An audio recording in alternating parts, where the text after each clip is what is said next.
Welcome back to my channel nice ব্লগে আপনাদের স্বাগত। চলে এলাম আবার আপনাদের কাছে নতুন আর একটা রেসিপি নিয়ে। খুব আবহাওয়াটা খুব সুন্দর, বৃষ্টি হয়েছে, পুরো গরমটা পুরো কেটে গিয়েছে। এখন বেশ আবহাওয়াটা খুব সুন্দর, তাই জন্য আজকে আমরা বেশ খাসির মাংস বানাবো, মুরগির মাংস, পরোটা। সেই জন্যে না আমরা এক জায়গায় ট্যুরে বেড়াতে যাব, সেই জন্যে মাংস টাংস বানিয়ে নিয়ে যাবো, ট্রেনেতে খাওয়া হবে। আর খাসির মাংসটা এখন ভাত দিয়ে খাবো, আর মুরগির মাংস আর পরোটা করবো, কষা কষা মুরগির মাংস আর পরোটাটা ট্রেনেতে নিয়ে যাব, ওখানে খাওয়া হবে। তার সঙ্গে আলুর দম থাকবে, কষা কষা আলুর দম, কষা কষা মুরগির মাংস আর পরোটা নরম নরম আমাদের দেখাবো, দেখতে থাকবেন কেমন। আমি এখন মুরগির খাসির মাংসটা বানাচ্ছি, সব মিশিয়ে রেখেছি। যেহেতু খাসির মাংস আমি অনেকবার বানানো দেখিয়েছি, সেই জন্য আমি ডিটেলস দেখালাম না। আমি এটা সব কিছু দিয়ে মিশিয়ে রেখে দিয়েছি। তেজপাতা, শুকনো লঙ্কা দিইনি, শুকনো লঙ্কা ভাজাতে দিয়েছি, পেঁয়াজ আছে, কাঁচা লঙ্কা আছে, লঙ্কা, হলুদ, জিরে, মরিচ সব কিছু আমি মশলা অলরেডি রেডি করে রেখে দিয়েছি। আর এই যে দেখুন পটল ভাজা, এটা এখন ভাত দিয়ে খেয়ে আমরা বেরোবো। খাসির মাংসটা ভাত দিয়ে খেয়ে বেরোবো, আর ওগুলো আমি প্যাক করে নিয়ে যাব। মুরগির মাংস কষা কষা আর আলুর দম আর ডিম সিদ্ধ, আর নিয়ে যাব হচ্ছে পরোটা। যাই হোক, আমি এখন কড়াতে দিয়ে দিয়েছি তেজপাতা, শুকনো লঙ্কা, এলাচ, দারচিনি, লবঙ্গ, পেঁয়াজ। এটা আমি ভালো করে ভেজে নেব গ্যাসটা জোরে দিয়ে। আর এটা আমি টমেটো লঙ্কা দিয়ে সব কিছু দিয়ে মিশিয়ে রেখে দিয়েছি। পটলটা ভেজে নিয়েছি, এটা সরিয়ে রাখবো।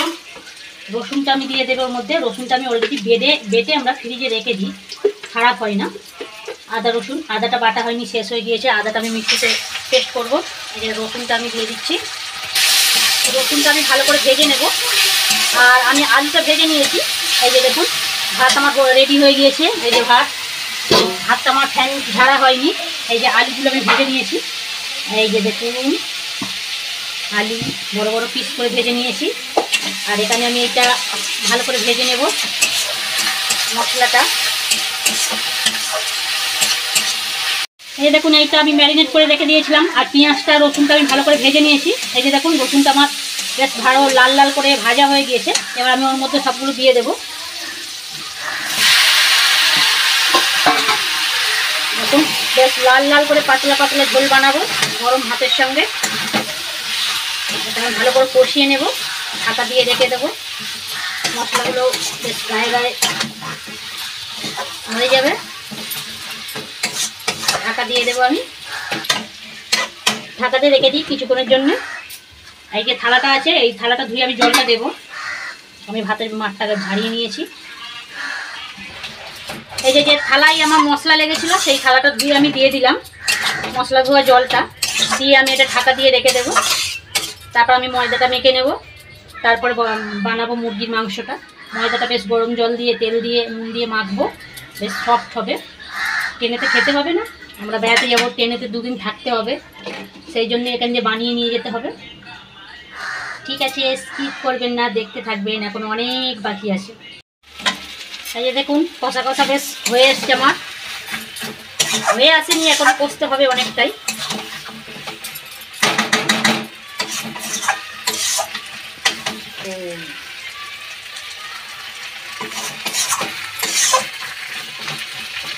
শুকনো শুকনো করে আমার ভাজা হয়ে গিয়েছে। এই যে দেখুন, বেশ কষে নিয়েছি, একদম মশলার গায়ে সব মিশে গিয়েছে। এটা আমি প্রেসারে ঢেলে নেব, নিয়ে তারপর আমি জল দেবো। এই যে দেখুন, একদম শুকনো শুকনো করে। এই যে মশলা ধোয়া জলটা আমি দিয়ে দিচ্ছি। কড়াই যে মশলাগুলো ছিল, জলটা আমি গরম করে নিয়েছি, সবটাই দিয়ে দিলাম। দিয়েছে আমাদের খাসির মাংস রেডি। এইবারে বসাবো হচ্ছে মুরগির মাংস। এই যে দেখুন, কি হচ্ছে দেখুন, বেশ কষা কষা করে এবার মাংস হবে মুরগির। এই যে প্রথম পাতে তুললাম আলু। এই যে দেখুন,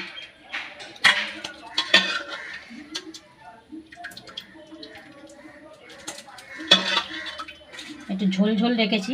এই যে দেখুন, ভাত দিয়ে খাওয়া হবে এইটা। এবার আমি কষা কষা করে মুরগির মাংসটা বসিয়ে দেব, তারপরে করব আমি পরোটাটা।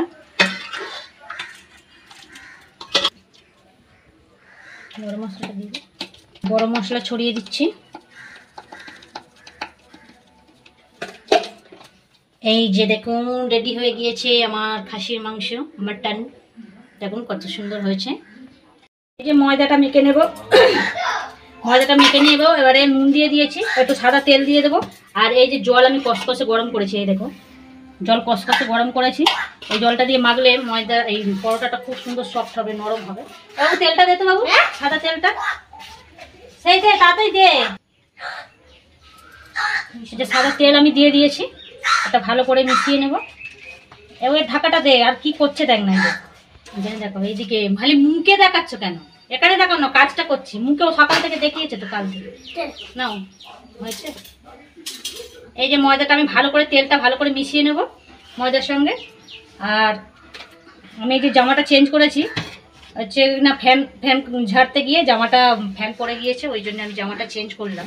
আপনারা ভাবছেন যে জামাটা লাল জামা পরেছিল, এখন আবার সাদা হলো কি করে, সেই জন্য আমি বললাম। মেখে রেখে দিয়েছিলাম 1 ঘন্টার মতো। আর আমি ওটা কটা ভেজে নেব, ভেজে নিয়ে আমি চিকেনটা বসাবো। মাটনটা তো হয়ে গিয়েছে। এটা ট্রেনের জন্য টিফিন হচ্ছে, ওখানে ট্রেনে বসে খাওয়া হবে। আর মাংসটা ওই মুরগির মাংস, চিকেনটা, আর এইটা হবে এখানে খাওয়া। এই কটা আমি ভেজে নেব।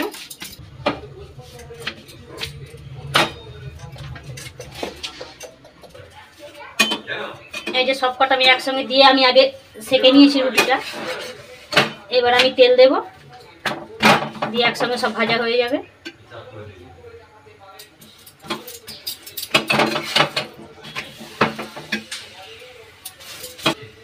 এই যে দেখো লাল লাল করে ভাজা হয়ে গিয়েছে। আর এক পিঠ উল্টে দেবো, দিয়ে এরকম করে সব কটাই ভেজে নেব। নিয়ে আমি বসাবো মাংসটা, চিকেনটা। দেখো এবার ট্রেনে বসে খাওয়া হবে, ওই জন্য বানিয়ে নিচ্ছি সব। এই যে একটা হয়ে গিয়েছে, এই যে দেখো, এই যে আর একটা হয়ে গিয়েছে, এটাও তুলে নিচ্ছি।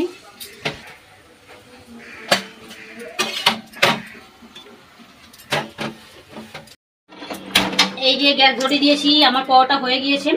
আর এখানে এবার মাংসটা বসাবো আমি, চিকেনটা। এই যে দেখুন সব কিছু মশলা আমি দিয়ে দিয়েছি। এই যে রসুনটা দিয়ে দিয়েছি আমার মা ভুল করে, রসুনটা আমি এতে দেবো। ও সব ভেজে নেব, নাহলে রসুনের গ্যাস থাকবে কাঁচা। এই যে দেখুন সব রকম মশলা আমি দিয়ে দিয়েছি, আদা, রসুন, পেঁয়াজ, এই যে দিচ্ছি কাঁচা লঙ্কা, হলুদ, জিরে, ধনে, একটু গরম মশলা দিয়ে দিয়েছি, পেঁয়াজ সব কিছু আমি কেটে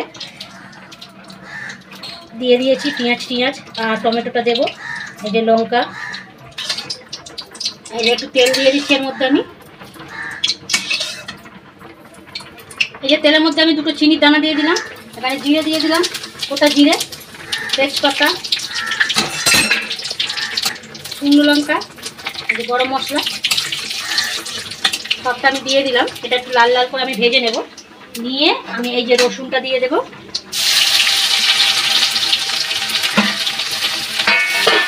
রসুনটা আমি ভালো করে ভেজে নেব। এবার আমি পেঁয়াজটা দিয়ে দেবো এর মধ্যে। আমি এতে আজকে আলু ইউজ করব না, আজকে শুধু কষা কষাই বানাবো, কোনো আলু টালু দেবো না। এই যে এটা যতক্ষণ ভাজা হোক, এটা আমি ভালো করে মিশিয়ে নিই।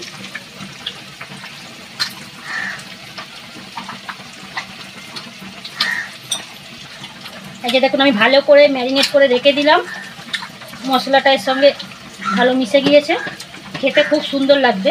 তাই জন্য মশলাটা আমি আগে মাখিয়ে রেখে দিলাম। আর এখানে আমি এটা লাল লাল করে ভেজে নিচ্ছি। নিয়ে আমি এর মধ্যে দিয়ে দেবো। রসুনটা আমি কাঁচা দিলাম না, ওর মধ্যে রসুনটা দিলে কাঁচা কাঁচা গ্যাস ছাড়বে। কত সুন্দর হচ্ছে। আর ওখানে পরোটা রেডি হয়ে গিয়েছে, পরোটাগুলো গুছিয়ে নেব। আর ওখানে হয়ে গিয়েছে খাসির মাংস, তো খাওয়া হয়ে গিয়েছে।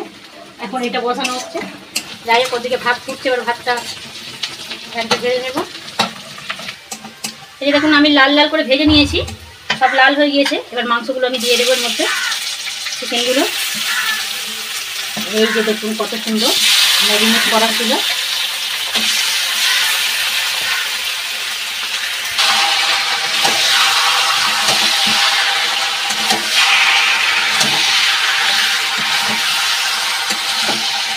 কিছু কষা কষা করবো, শুকনো শুকনো, এতে কোনো জল ইউজ করবো না। ওই জল ইউজ বলতে আমি এই যে বাটিটা, মশলার বাটিটা ধুয়ে জল দেবো, ওই জল দেবো, আর বেশি জল দেবো না। দেখুন এখনই কত সুন্দর লাগছে। আমার গরম গরম পরোটা আর মাংস কষা আর মটন তো খাওয়া হয়ে গিয়েছে। আর মা নিয়ে আসবে আলুর দম। এই যে দেখুন, কি হয়েছে রে। কষা কষা নামিয়ে নেব একদম শুকনো শুকনো করে, আর ঝোল মারবো না, যেহেতু ওটা আমি যদি ঢালি না ওটা জলটা টেনে যাবে। ওই যে এটা আছে কিছুটা ঝোলটা আছে না, ওই ঝোলটা টেনে নেবে, অনেকটা শুকনো হয়ে যাবে তখন। তাই জন্য আমি আর বেশি মারবো না। এর মধ্যে আমি গরম মশলা ছড়িয়ে এবার নামিয়ে নেব। দেখুন কত সুন্দর হয়েছে, দেখুন কি পিস দিয়ে একটু ঘেঁটে নেব, নিয়ে তারপর নামিয়ে নেব।